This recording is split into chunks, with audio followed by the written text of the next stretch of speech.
Maloko rin itong si James Reid dahil pasimple niyang inasar si Daniel Padilla sa dinaluhan nilang event sa SM Mega Mall Fashion Hall itong May 19.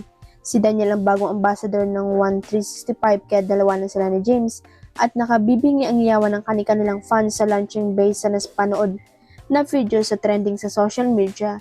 Anyway, unang tinanong si James ng host ng event na si DJ Jayo kung anong pinagkakaabala nito at nabanggit nga ng aktor na kasalukuyan silang magsushooting ng upcoming TV series kasama sina Catherine Bernardo at Ma Salvador.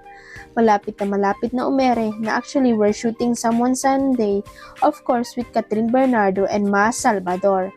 Aniya.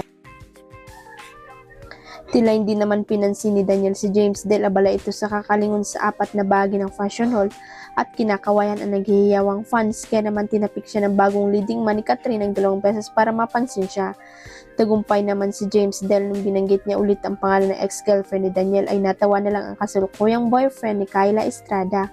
Aliw na aliw ang mga manunood ng video dahil walang humpay ang sigawan ng fans sa pang-aasar ni James kay Daniel. Nag-post si Barbie Imperial kung saan ay makikita ang white SUV niya. Marami ang nag-akala na bago ang sasakyan na iyon ni Barbie. May mga era intrigera o sisera pakialamera nga natapik kaagad ang sasakyan ni Barbie.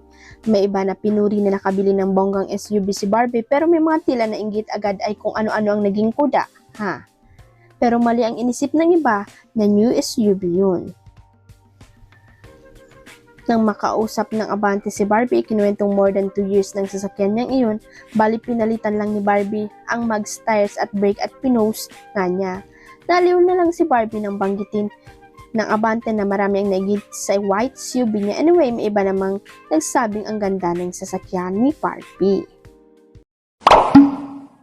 Huwag kalimutang i-click ang subscribe button at i-ring ang notification bell para sa latest at legit chika updates.